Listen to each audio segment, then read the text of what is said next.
welcome to the Over the Top podcast. This your boy HD. I'm here with a couple of guests. I'm here with Lady T. How you doing, Toya? How you doing today? Hello, good evening, everybody. How things going your way? Good. Enjoying my time at the beach. I enjoy the beach. A lovely down there, lovely.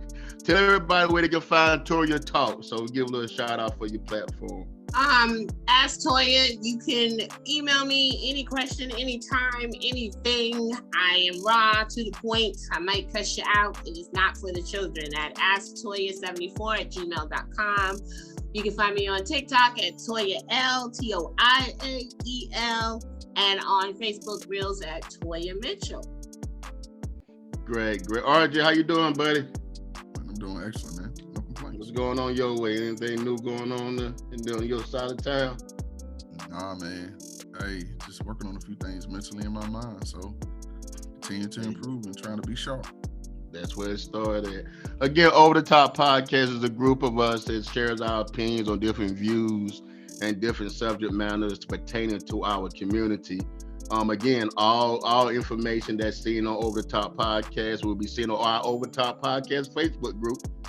Go in and add what you like. If you want to add something or you have a subject matter you want us to discuss, put it in the group. You want to stop and say, hey, put it in the group. If you got anything interesting to talk about, hey, put it in the group. So in other words, so we just trying to keep it pushing. We're going to start off the night show with Ed Reed. Ed Reed is the latest of our famously known NFL players to take on the task or take on the responsibility of joining the head football coach of Bethune-Cookman. But before he got hired, he went in there early and did some assessments and some adjustments. And he found some of the issues that Dion found to be prevalent. But I'm gonna shift it over to Ron because Ron got a take on it. So I'm gonna let you, Ron. What's your take on the Ed Reed situation? Just kind of let us know what's going on. Yeah, I was. First off, I'm really kind of frustrated with aspects of what happened with Ed Reed, and my larger concern is looking at some information and doing research on it and gathering thoughts. The issue always really boils down to at HBCU's money.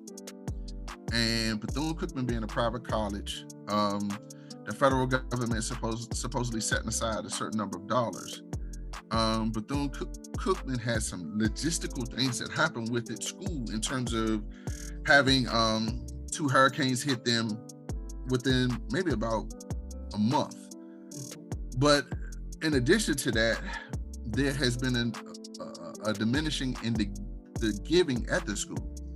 And that is reflective of the leadership. And so when you look at the holistic picture of what is happening with Ed Reed and the athletic program is being hampered by mismanagement and misappropriation. And the larger concern I have for us as a group of people in terms of facilitating any type of growth within inside of our children who come to these universities, and also making sure their welfare is taken care of, is what are we doing with the money? What are we doing to enhance the facilities and making sure that we maintain these things? There are budgetary shortfalls, and the federal government at points in time has underfunded us. But recently, actually, I'll give credit to Trump. Trump facilitated more money into HBCUs than any president recently, which is a real wild situation, right? But the larger issue with Ed Reed is that in our community, we're struggling to have the hard conversations. As a former HBCU athlete and a person that believes in them, I feel like we're doing a disservice to them. Some of these things need to be addressed in the public, and some of it needs to be addressed behind closed doors.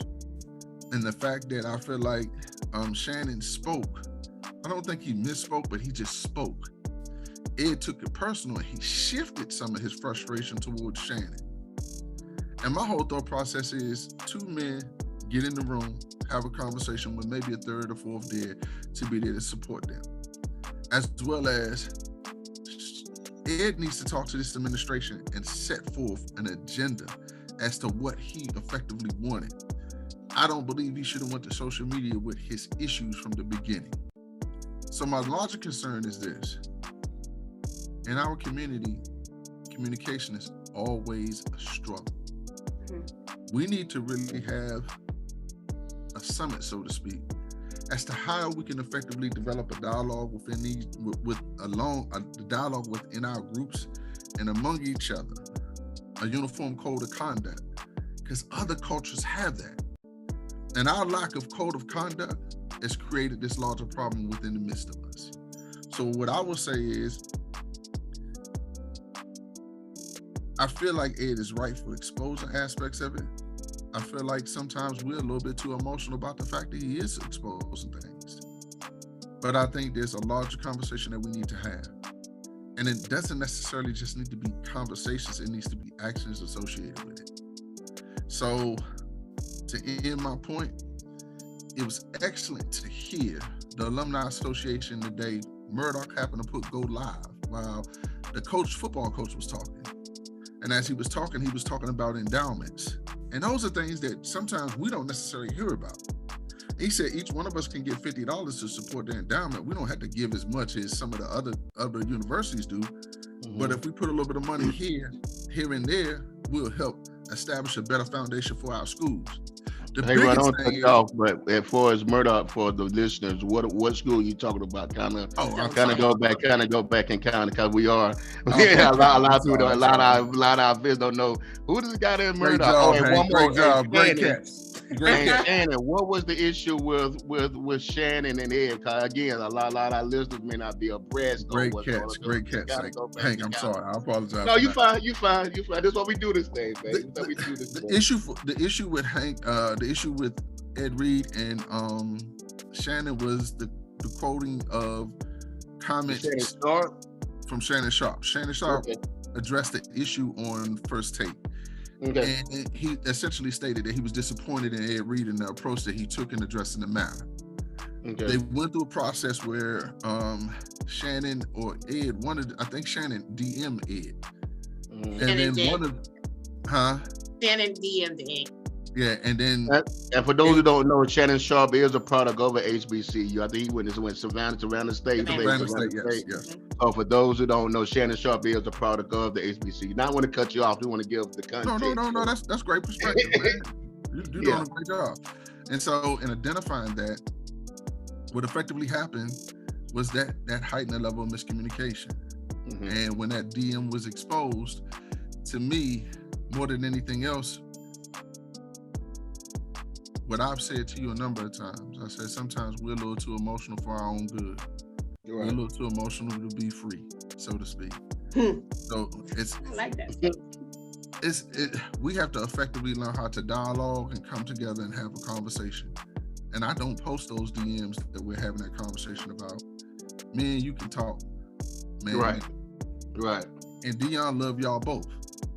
So he can facilitate that given opportunity. The other question, you asked me a second question about Murdoch, but I guess it's alumni or HBCU alumni. Murdoch, yeah. So to really kind of give a plug, all of us at some point in time went to Winston-Salem State University. SU, yes. The illustrious WSSU. The illustrious. That's what we do. Back a spit. If you're in a Ram, well. And so the Alumni Association meeting was today. And Murdoch is heavily involved with our school and our, the educational process for the young people and the babies. And he's always supported at football games and basketball games, and he showed the live.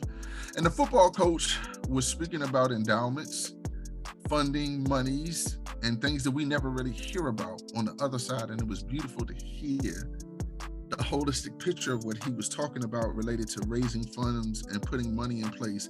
And then also about the matriculation of an athlete associated with the money that the university receives. And it was beautiful to have that picture because, everybody's doing all these transfers You can do those at a Division I university, but at HBCU university, you don't get that same credit. Right. So that money follows that freshman from the time he starts, if he maintains at that school, to his exit, and they get more money for that child throughout that duration. Nice. So that's a beautiful explanation of why they do some of the things that they do. Like, and I think go ahead. Go ahead. I think we just need more transparency. And I think that's a situation with Ed Reed. There needs to be clarity and transparency. Okay, Tori, I'm gonna come to you and for your response. But while we're doing, I'm gonna also ask you a question on top of it because you can multitask. So the question is, what are the HBCUs actually doing this service to the school by not really investing the type of money in the athletic programming? Because we all know that athletics bring in revenue and capital. Do you think that they're doing their schools a disservice by not stepping up on that end of getting a better program across the board with better facilities? Because that's one of the drawbacks of the Power Fives coming to HBCUs is the facilities. Do you think the HBCUs should do a better job at investing in those programs? I think we have to think about the history of HBCUs and why they were created in the first place.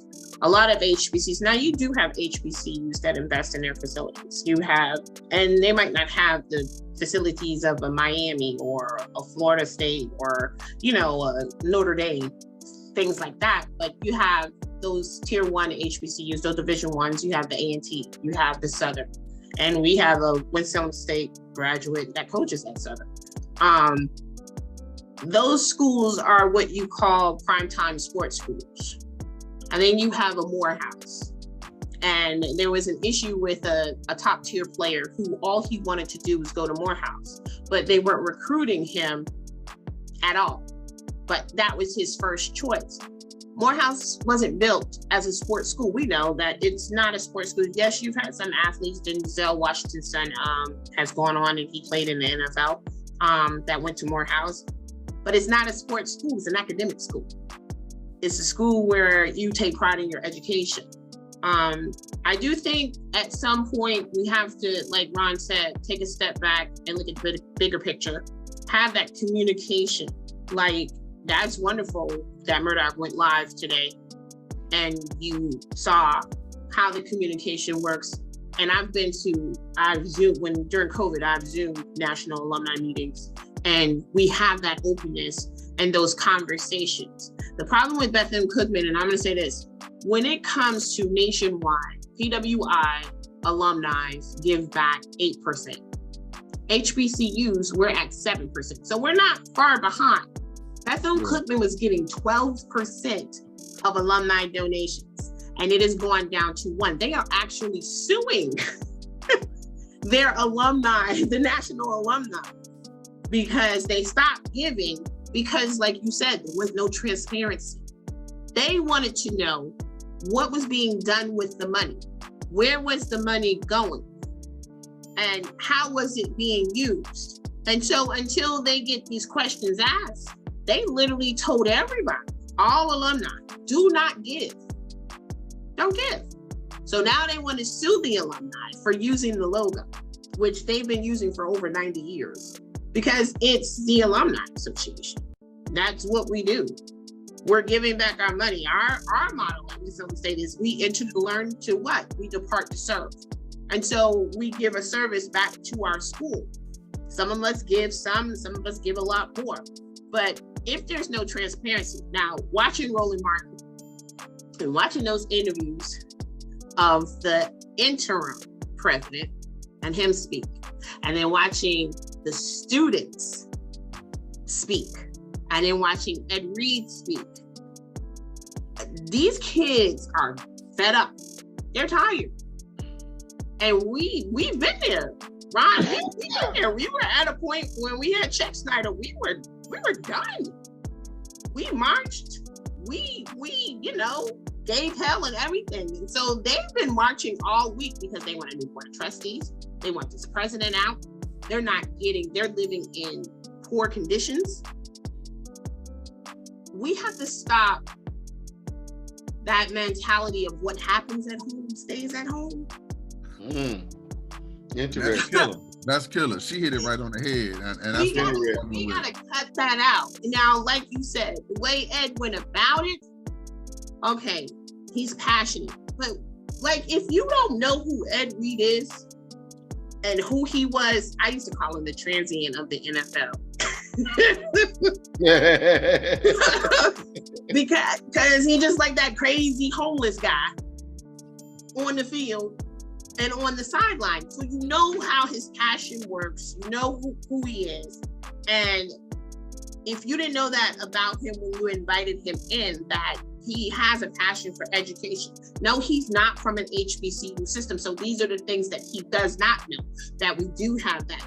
What happens in the house stays in the house. Don't you tell your daddy what I'm doing when you go over his house. That type of mentality, we have to stop that. We have to be more transparent, because if we're not going to get the help that we need. We're not going to fix what the problems are. Now the world has seen it. It's too late. It's already out. So now is the time of, how do we go and fix the situation? These kids want this coach, and they want you to fix the problems on campus. Obviously, they love their HBCU because they literally can leave and go someplace else. They chose Bethel Cook, the prestigious Bethel Cook. And a lot of times with private colleges, there's a lot more, like you said, with us, because we are a state-driven school, we're a public school, we're a state-funded school. North Carolina has the largest amount of HBCUs, or we lost 2, St. Paul and Barber Scotia. And those were lost for what reason? Because you're keeping stuff in-house.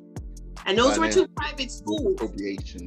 Financial misappropriations. We need to know now, when the Notre Dames have financial misappropriations, those people get fired or they get, it's swept under the rug, but they handle their stuff before it gets out into the open. We can't handle our stuff because we're underfunded. This year alone, they tried to take $2 million away from A&T because they had too many out-of-state students. They went over that 35%. At Tennessee State, they had a whole government meeting on why are so many kids coming now to Tennessee. And HBCUs and not the regular Tennessee. What? Not University of Tennessee, like what? And he was like, "What are y'all doing differently? What are you doing differently?" Yes. You got to know that. You got to know effectively. I had that conversation in a debate with a person that works in the admission office at University of North Carolina Central, and she was upset. And she's an Aggie alumni that they went over that threshold. But my thought process is this: for us effectively, for us to draw these kids to the state of North Carolina and to have them want to come here at the level that they're coming here means that the goods and services for what they need are that good and that's attractive. Why would we penalize a university for being a world-class school? Makes no sense to me. And you have to take into fact of where these kids are coming from. So you and I are out-of-state students. You had Howard right there, but like me, everybody who I grew up went to Howard because that's the more prestigious of the HBCUs. But for me in Jersey, we had Lincoln and Cheney, and that's in the country of Pennsylvania. and so when we did our college tour, because literally Duke was my first choice, but no, my mother wasn't here. It was more of where I felt comfortable. And Winston-Salem State, when we got to Winston-Salem State, it just felt like home because I was taken in with open arms. And this is what the outside don't understand, how our kids feel. There is a love at an HBCU that you are not going to get at a PWI. There is the fact that now we have these athletes continuing their educations at HBCUs, and then they're posting, and then we have these athletes going in and coaching, and Jackson State was just the big thing, the best thing since sliced bread, and the homecomings, and now we're being seen on a national level for that love that we provide, and also that high education, because we care about what our kids are going to do when they leave. And at A&T, when you put a cap, and that is how they literally keep us closed, because you're putting that cap. Now I wonder if there's a cap at Chapel Hill. Is there a cap at UNCG? Is there a cap at UNC Charlotte? Is that 35% across the UNC system, or is it just because A&T is the most underfunded in North Carolina? And then Fayetteville would be the second, Winston State is the third. Elizabeth City State would be the fourth. And we don't know this because it's not transparent. You're not transparent. We're not being transparent. Bethel-Cookman needs to take a look at themselves. And I would think having Ed Reed as a coach would be a plus. I think all HBCUs got to take a closer look at how we handling business on a financial level. One of my issues with Ed was that you're not from the HBCU. So my thing was, some things we tell outside, but and I guess to come back what Toyi said, some things we kind of keep in house. So in certain conversations we've been known to keep in house.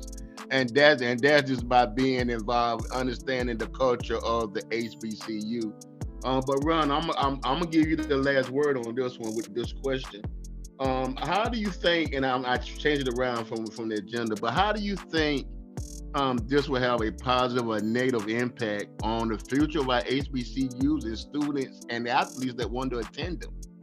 Because now it's a struggle. After a while, they're gonna be like, you know what? I'm not even dealing with Bethune-Cookman. I'm not even dealing with Winston. I'm not dealing with A&T.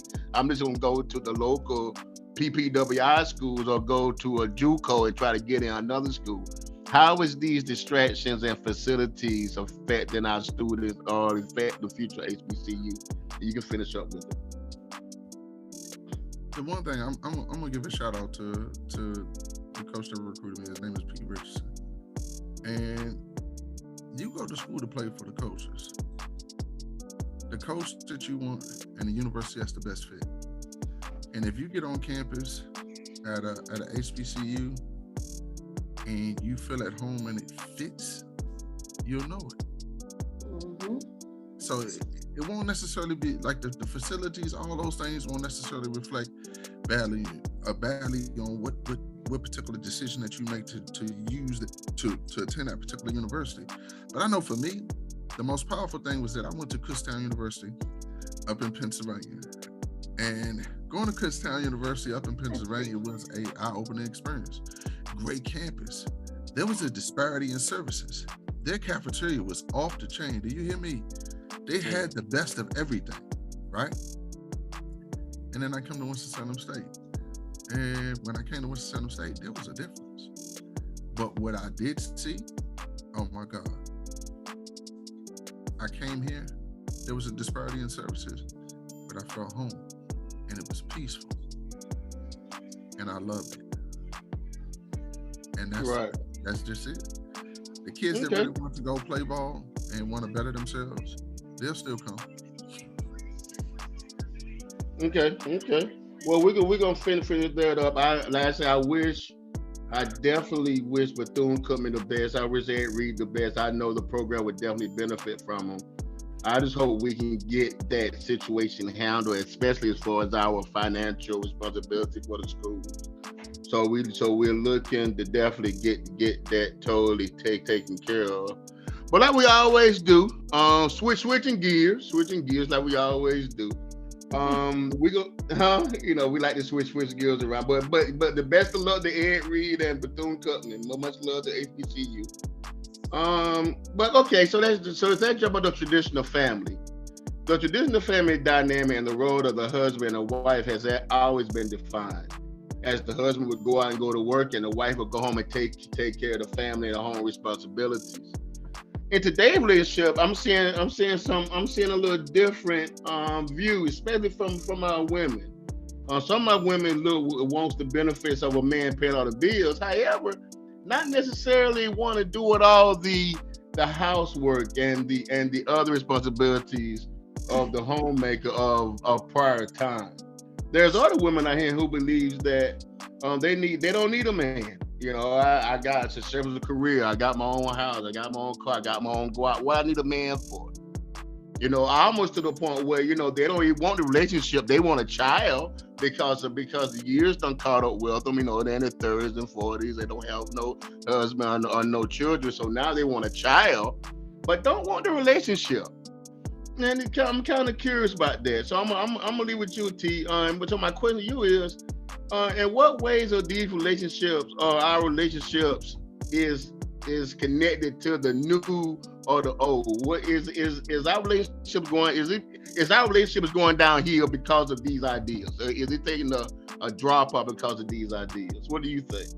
I want to start with first of all, Black people ain't never had a traditional relationship because my mama worked, my grandmother worked.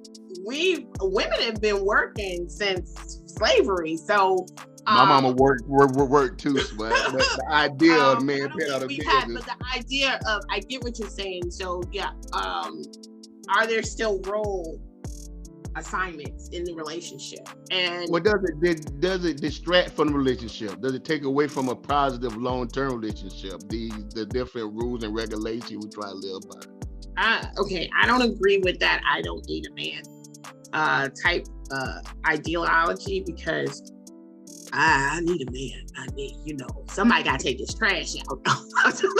Well, okay. I think that we're so independent, and I do have the independent mind thought sometimes. I think that the communication needs to be had when you start off dating. You need to have that conversation on the things that you want, the things you're looking for, the things you can handle. This independent and I don't need a man for this and I don't need a man for that, but yet you want a man in your life. I don't want to say it's so white woman's process of femininity, or what is it? I don't know what to say. I just think that is BS, because you literally want a man in your life.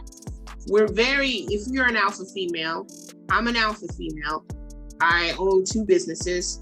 I work hard. I'm a single mom.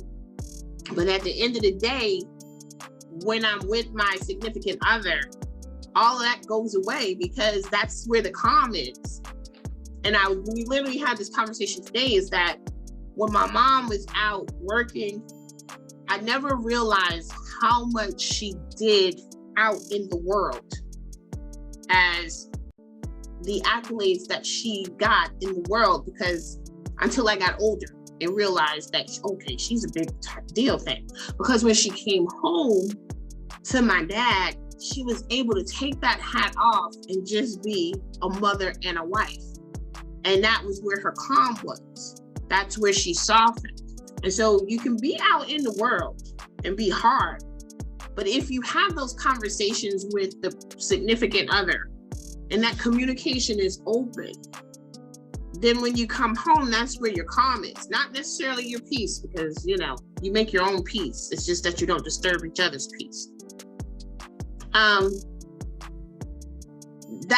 That is where the problem is with us right now, because you have all of these women, especially social media is a problem, because you see one thing, but you don't know if that woman is acting that she ain't cooking every day for that man that she with, right, and just talking junk online. But that's what you see. And is that what we're teaching our daughters? And so in the future, we'll just have a whole bunch of women without men. I'm asking you, Chris. I'm gonna go with you, RJ, with this one. Do you think, speaking of social media, do you think that social media has an effect on the traditional gender roles, or are they still relevant in our relationship in today's time? What's your What's your aspects on that? I'm gonna shout out my brothers from Winston-Salem State, Jeffrey Barnes, Eric Graham, and Ephraim Guam Muhammad. They did a presentation. I love all three. They did a presentation on media mind and manipulation. I wish they had recorded those things, right? They recorded some of them, but they, I don't know to say that they have any of them. But one of the things that I look at, anything that I look at with a clinical eye.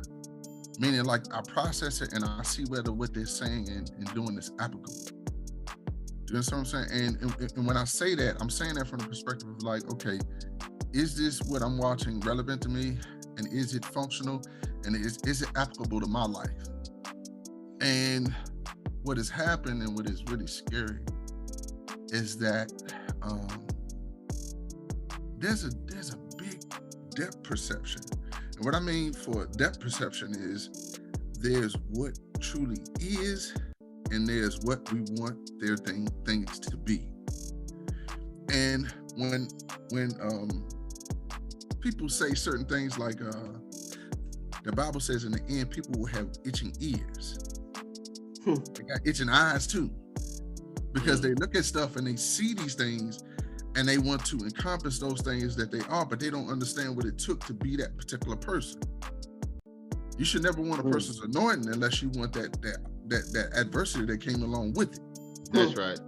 That's right. So essentially, a lot of people want to be married 20, 30 years, but don't want to go through the pain and the suffering that make that happen. It's a struggle. Like the conversation that you and I had about Barack Obama and what Ms. Michelle Obama said. I think that clickbait is what is driving a lot of what is happening with us. So to be as concise as I can be, we need to look at everything that people do and say on the internet with a critical eye. Yes. And it's almost just like when people spoke about Peter and the apostles, and one of the foremost scholars by the name of Gamaliel looked at them and said, if what they do, nothing comes to pass, then they were fake, and then they're wrong. But if what they do manifest, then we have facilitated the bringing of the kingdom. And he told them to let them be. And they went back and preached, and he let them be. I'm gonna ask you a question though. I'm gonna stay with you, RJ, with this. So I'm gonna come to you. I'm gonna stay with you, RJ, with this. But how do you think that they had a negative impact on how our young people look at relationships, or how young people view long-term dealing with each other? Has it had more of a negative impact on the relationship? I don't want to say the family structure because everybody don't relationship to get married. So I'm gonna say the relationship structure or having a long-term productive relationship. How is it negatively? Because we hear the clips, hot girl summer, women don't do this, don't do it. We hear all the stuff. We the prize of who bring what to the table, and I'm not making 100, 100 million a year. You hear all the junk. How do that negatively impact the real relationships that people need to have to be productive or positive? What essentially has happened, man, honestly, is I'm not gonna say this guy's name, but I'm gonna put it in this context. They want our children. Oh wow. It's nothing less. Oh wow. Okay. So if you identify the fact that they want our children, how do you break up families? They were breaking up families. Families were being broken up in Jim Crow during integration. That's when the Black family started breaking up. During segregation, we were strong. And then when you have Jim Crow and you put Jim Crow in, not Jim Crow, but integration into the mix. It was before that, Tito. I'm gonna tell you. During Reconstruction. Oh, okay, you're right. Go ahead. I'll tell you why.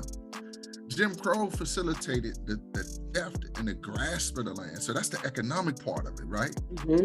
The social construct of Jim Crow pushed people out of the South into the North, into factories, which the idea of education was set up. The foundation of education was set up by either it was John D. Rockefeller or one of those guys to establish a place where they could bring people in and educate them. And the lack of a connection to the land and the separation from the land, which always gives a multiple yield, has created a barrier between us and money, because we're always having to chase a job or something that pay to provide for ourselves. So what we've been pulled into is a construct. It's the matrix. My brother says it every day. Welcome to the matrix. Yeah, we've been pulled into a construct that has been formulated by wealthy people to enhance their wealth. So if we don't identify effective ways to step outside of that box and manifest things and do things in a powerful way for ourselves, then we'll be consistently stuck in that matrix. And so what I said from the beginning, what do you see in the matrix? The children are born. They take their energy. Yeah. What do they want? They want our babies. What did Tupac say 25 years ago? America eats its babies. Eats its babies. So that's interesting. That's interesting. Now process that now. That's interesting. That's deep, yo. That's deep, Mr. America eats its babies. So guys, listen to what I'm saying. That's what the focus is. They want our children. They indoctrinate them in the school, and then we don't get a whole lot of opportunity to enhance who they are. So we're doing stuff in piecemeal, and we're in survival mode trying to keep food on the table, and then we have these fractured relationships with our babies. And we've been told that the man, whoever brings home the most money is the head of the household, which throws everything off. Because now in certain situations, women bring home more money than men. Do that necessarily make them the head or not the head?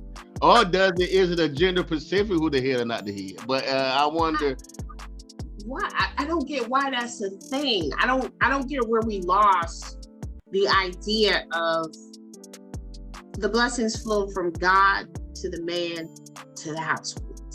I don't, and again, like you said, Ron, we're in a matrix. And so we were raised that way. But we end up with these broken relationships. We go through divorce. We're not doing the work. I'm in a wedding next weekend and I have to speak because I'm the maid of honor at this wedding. And my favorite, like at weddings, they say, we'll leave a message for the couple. My message always is, this is a 24/7 job. It can be the worst job or it can be the best job. But if you're equally yoked, it won't be as hard as most. Marriage is not easy. It is not for the weak.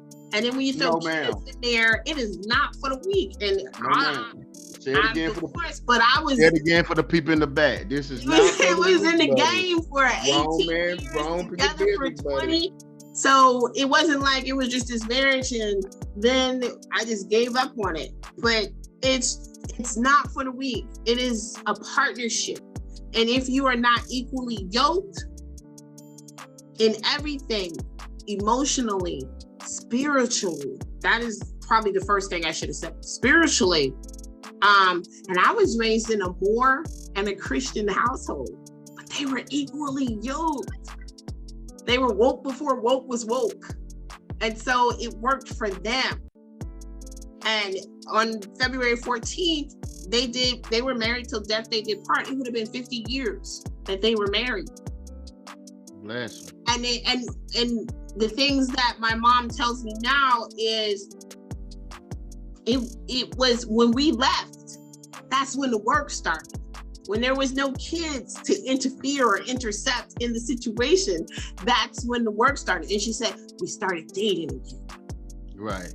We started acting like we were just meeting each other, because you literally are. I think people don't get it, that everybody changes from day to day.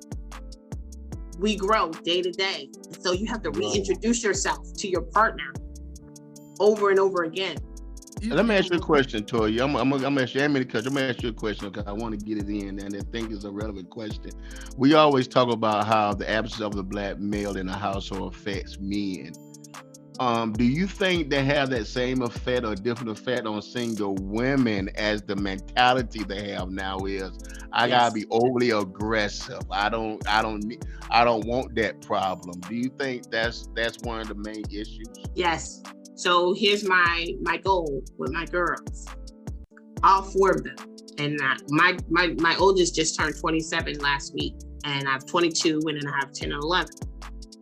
I didn't push the first 2 out, but they've been with me since they were 2 and 7. They are still mine. The goal was, we're trying to keep you off the pole. That's and right. I don't want you. And then when the father left, the main focus is, I can't have you searching for daddy love in the future. So that's Right. a problem that we have. When you don't have that, for girls, you need that male in the household.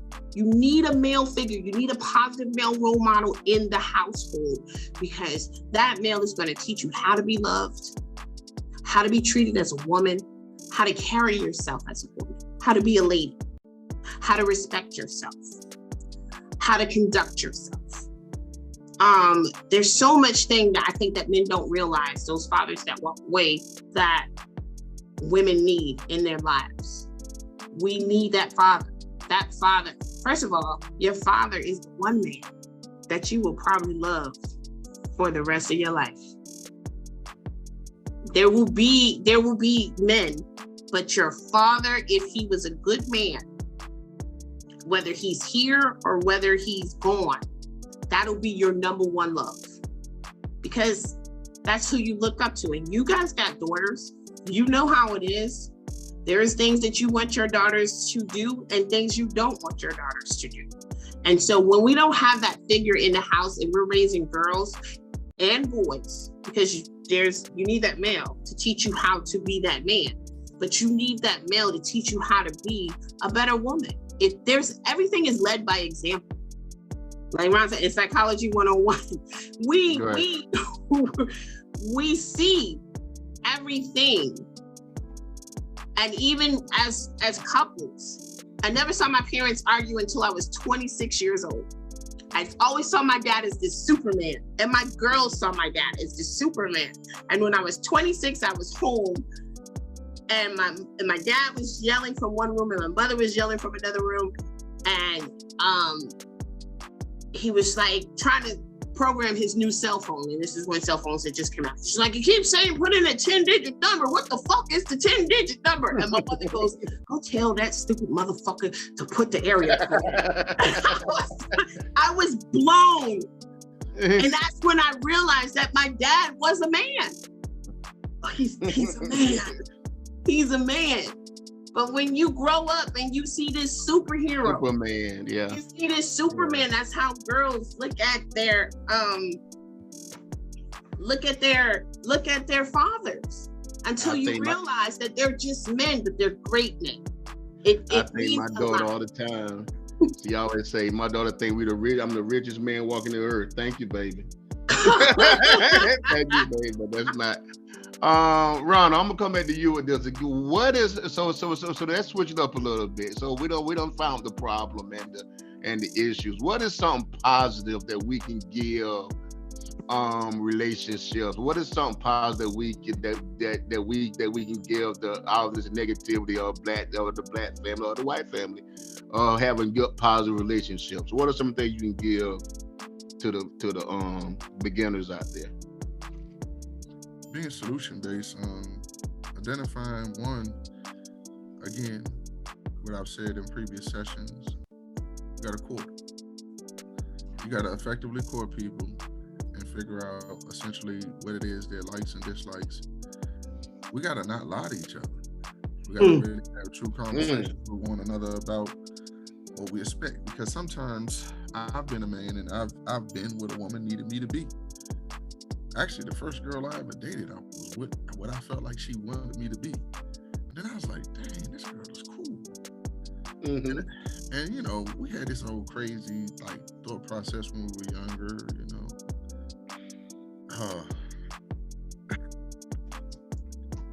All right. I don't want to say it, but it's very crass. It's like, you know, have sex with her and then leave her.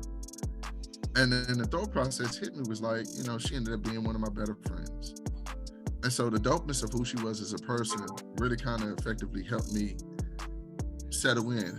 And honestly, man, you know, lock in. So for us to really have better relationships in our communities, we need to not necessarily be so locked into social media in terms of the impact of it. And we need to really find the relevance of why we like this person. And I want to say something to you. The one issue that we're really having in our communities, above all, media has fostered a level of mistrust of people. And what I mean by mistrust, like it's created an atmosphere whereas can't effectively trust each other to make certain decisions. And so I went to a kid's house one time in the type of work that I do, and I seen a couple that were married, and they had been married for a substantial amount of time, but the dad had cheated, and the wife had too. But the wife had essentially, at that point in time, assumed power and authority in that relationship.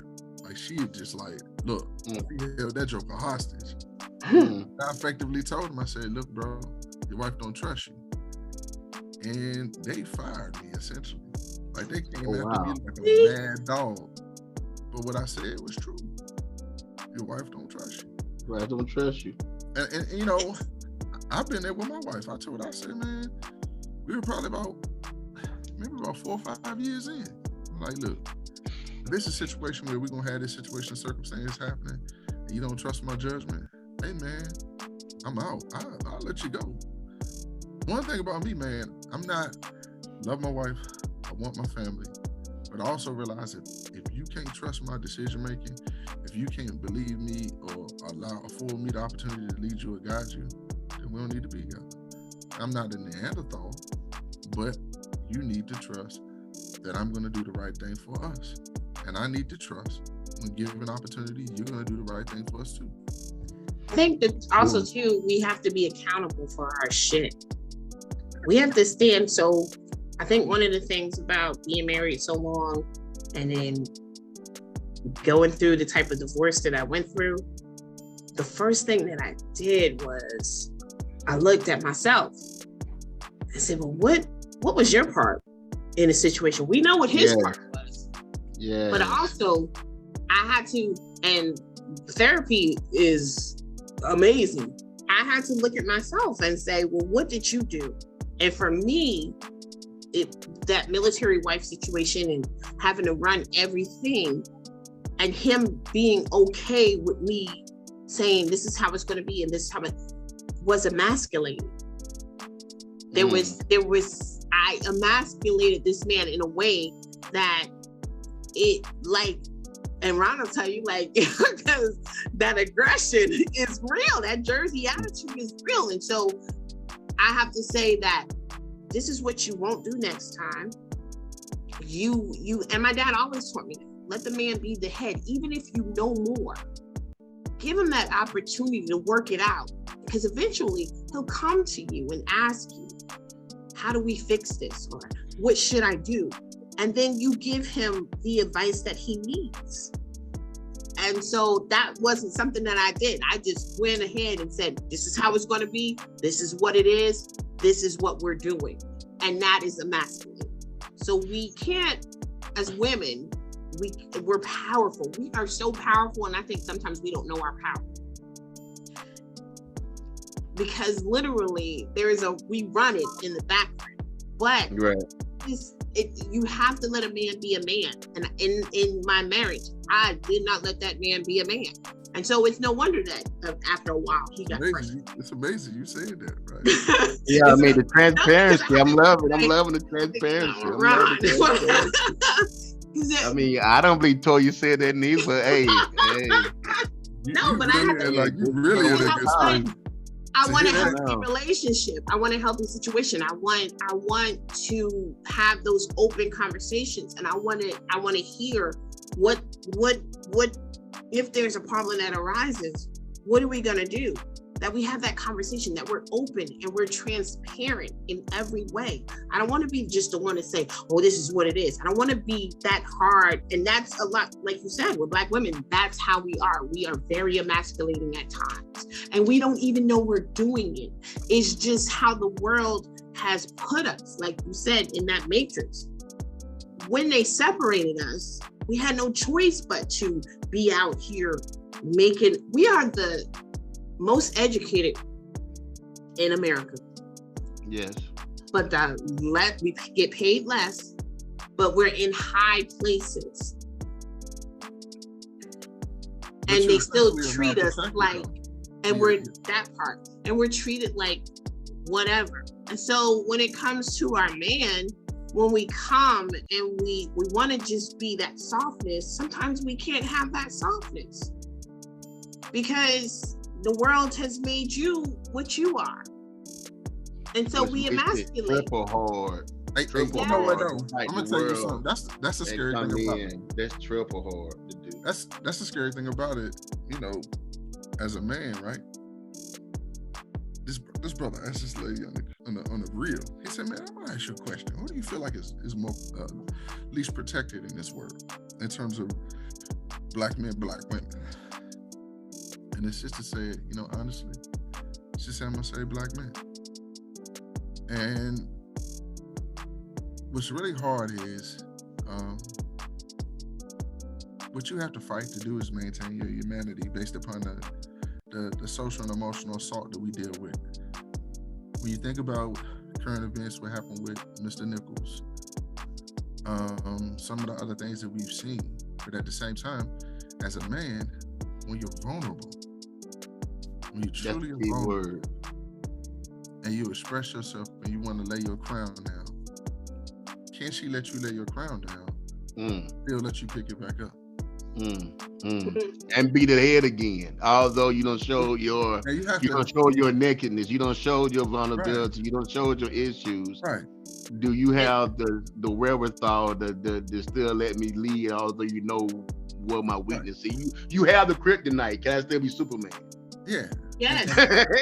When I say this, in all honesty, I guess from women my age, so between 40 and 50 to 60, we were raised differently.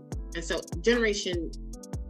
we were raised differently. And so, but we're still powerful women because of the time that we were raised. We're still powerful women in the work world. My friend, she's a principal. And when I say she takes a school from Upper Marlboro, Maryland, in the hood of hoods, and makes it, and Ursula's the vice principal. So, but the principal, she's also my friend, makes it, she is tough. She runs it. But when she's with her husband, you wouldn't even know. She was the same woman that runs that school. But she feels safe though. But she feels safe and she's protected and she's loved. So that crown that she has during the day can come off. And she can just be that soft. I mean, when I say she's soft, and they've been married for 40 years, that softness can come out. That is the goal for all of us that we want. We want to be able to have that softness come out. We don't want to be hard all the time. We put up these facades and these worlds where we are hard. Now, when we talk about millennials, I don't know what they want. I don't know. That's a whole other conversation. We want that softness. We want that calm. We want that peace when we walk in the door and say, okay, there you go. You got it. What do you want me to do? There's nothing wrong with saying, okay, I cook because I love to cook. What's wrong with cooking? I love it. I love baking. I'm going to make you a meal. If you need lunch and I'm off and I got free time, I'm going to whip you something up and take it to your job. There's nothing wrong with that type of woman anymore. And there are still women out here that are like that. It's just hard for us to, like you said, be vulnerable. because I would the say- broken. I would say this Because one the brokenness. was lost though. Whenever you have a single woman and the single woman is rearing children, right? She's completely unprotected. And she develops a sense of hardness and I've seen this literally break my mother. I've seen it break my mother. And when I say break, I mean literally broke her. Right? Trying to rear a child in a certain type of environment. And the one thing I think we don't really understand is when that man leaves the home, there's a lack of resources, physically and emotionally. And so when you have that lack of resources, what you do more often than not, because of economic disparity, you have to go most times to a place where other people lack resources. And when you go live in a place where other people lack resources, what generally happens when you go to a place where other people lack resources? There's an emotional and spiritual downgrade. It's a downgrade for what you do, what's going on with. So what you come from and what all the, like I've seen, like my grandmother went to debutante balls and was exposed to those things. My mother did some of those things too, to a certain degree. However, none of that happened with me. You know why?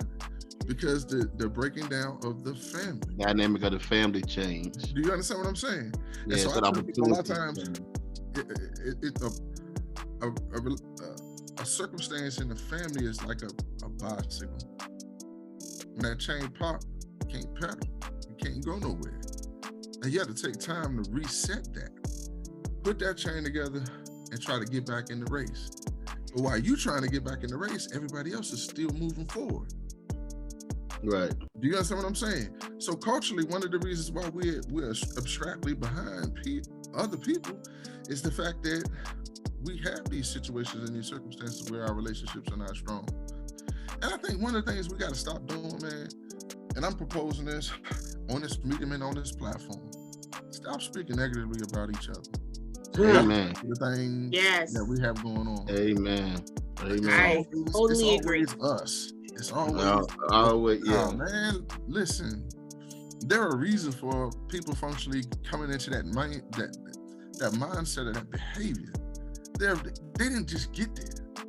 You know what I'm saying? Right. So we definitely have to stop that.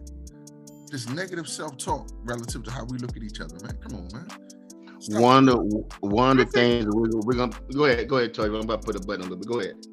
Oh, I was saying that's a good point that you made, like the way you referenced your grandmother and your mother, because like I'm that Jack and Jill kid. My mom was that Jack and Jill kid. But my kids aren't that Jack and Jill kids because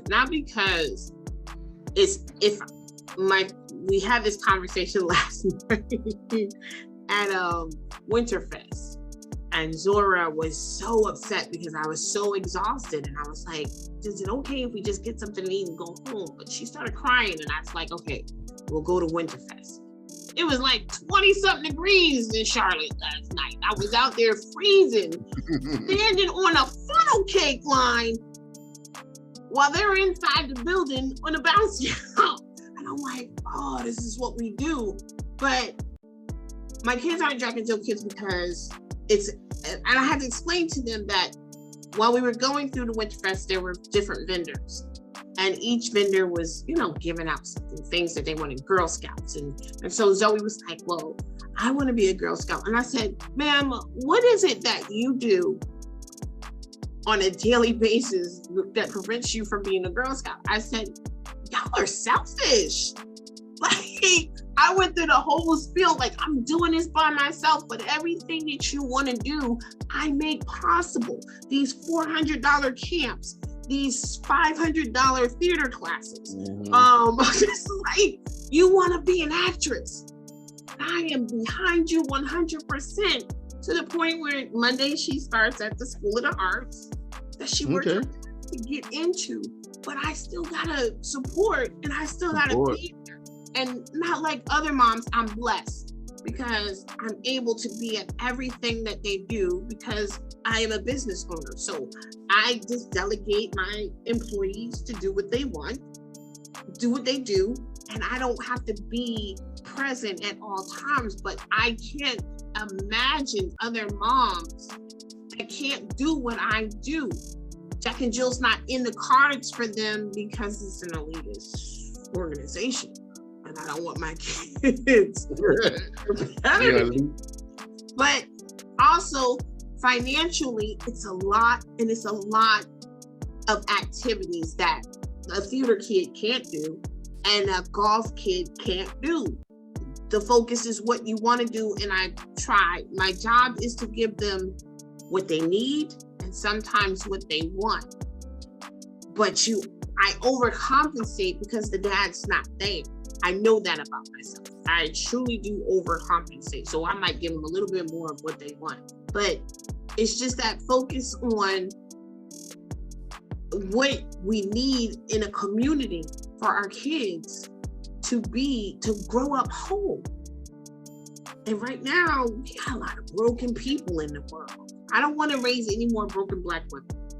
There are a lot of broken Black women that are fighting against Black men who are also broken and are unable to. What I know is when y'all get to a certain age, it's okay to be soft.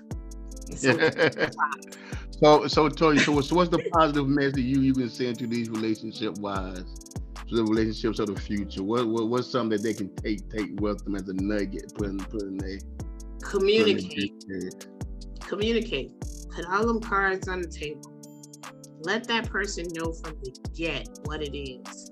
If y'all just hitting it and quitting it, then that's what it is. Like I used to say this all the time. When we together, we together. When we not, we not. Right.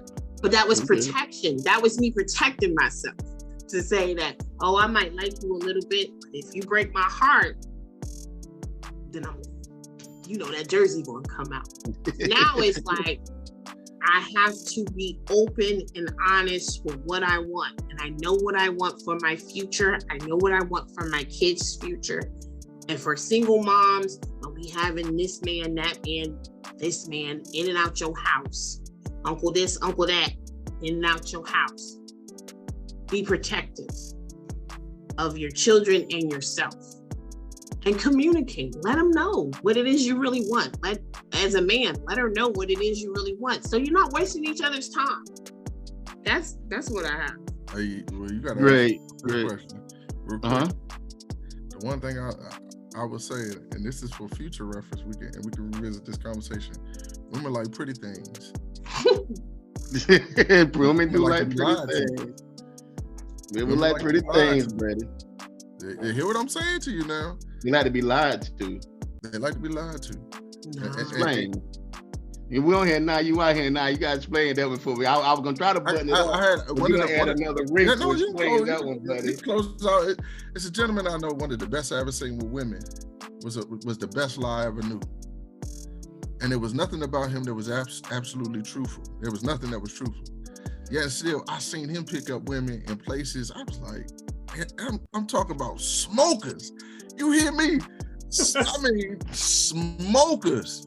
We was at the Ritz in DC, and me and a couple of the boys together, and this particular person came home with us, and this just like beautiful ginger. I mean, but she was a Black sister, but she had like this reddish like hair and beautiful little freckles and stuff like that. Came up thick and just came up to him, and she had the best quality, like, I was like, man, come on, man, don't do, damn him, his name. Don't do ABC. Be careful. Don't be out here slipping. You know what I'm saying?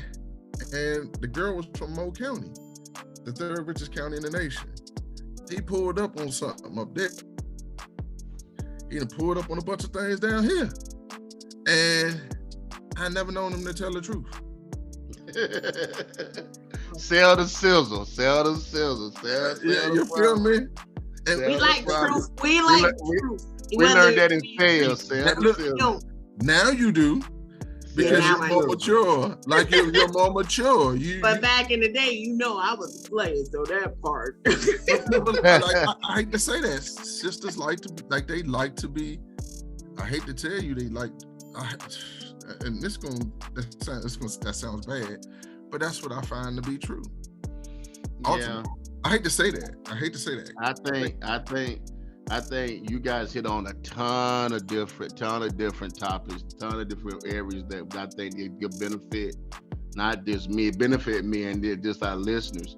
My take, we gotta go back to dating. Like I said, we don't know each other. We haven't to this going to the park and holding hands. When I was growing up, we used to, in our generation, we used to get the slow jam tape on and knock on there. And we had before we go to somebody's house, we just can't put up and ring and blow the horn. Now we gotta get out and knock on the door and shake somebody's hand. I don't care if it's grandmama, uncle, nephew. Yes. Somebody gonna be there where you gotta introduce yourself and kind of state your business and state what you're doing with this young lady.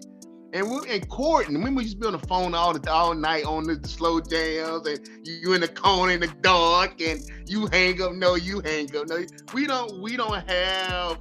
don't have that type of connection no more. I never had a problem with any of my female because our connections was so strong. I tried to make sure our connection one-on-one almost is us against the world. No matter what your girlfriend say or what my dude say, what happened to our connection? I think we got to get back to that. You two are, because y'all are married. Y'all know, but we still have those connections. We got to get back to that. We got. If you're a certain type of person, if you're a certain type of man, if you're a certain type of woman, those connections are still. And I still believe in Black love. I do. I think it's the most beautiful thing in the world. It is epic. It is powerful. And there are people like you and Ron who have been married for a long time, who are the epitome of Black love. Like, you've been through it, but you held it down, and you raised your kids, and Ron's still raising kids because he lost his mind, like I did in our late 30s. Well, got that late life baby, that one that's gonna be with you for a while. but it's still, I think it still exists, and I don't want people to think that it doesn't, because it does. Love do exist. Love does exist. Ron mentioned something earlier. I can't quite put my head back and wrap around it. I lost my train of thought, but I continue. But I'm gonna wrap it up. But one thing I do want to, that's where they came back. Another thing that we're gonna have to do is stop speaking negative about our relationship and our girlfriend and our spouse. Especially men. We get around men. How your girl? Oh, you know how she is. Always blah blah blah. She ain't doing this. You know how she talk too much. If I get her to shut up, no. My wife is wonderful. She's blessed. She's taking care of the big fella. You start speaking. If we don't start speaking life and love into each other, guys, this relationship thing will never, ever, ever work. But I'm gonna leave you with this, and this is something I actually posted. I've been married 24 years, 23 years in July. Well, 2019, 23. I can't add. Anyway, it's been a long time. But one thing that kept me in order, and I'm gonna leave this with you guys, and we're gonna wrap it up from that. And this is a post I posted 4 years ago. It still holds true. In order to have that 30, 40, 50 year plus relationship or marriage, both must be there anyway love. That means no matter what happens, no matter what you do, no matter how you do it, you're not gonna change my mind. I'm gonna love you anyway. We gotta have that anyway. Now granted, it's still some biblical one or two things that will marriage will end. But if I love you anyway, we don't have to worry about those. If you my anyway, we don't have to worry about, no matter what I'm going through in life, my wife is my anyway. They're the person I can call, they're the person I can communicate with. Not my boys on the street. And I got a great circle, but that's the juggernaut. If we don't have that anyway love, I think that we not gonna get to the point we need to be. Well, guys, great show. Like always, go to the Over the Top podcast Facebook page, and let your YouTube. Oh, and we're on YouTube. Go support us on YouTube. But we're gonna let you guys go for the evening. Again, make your next move be the game changer, guys. Good night. Thank you.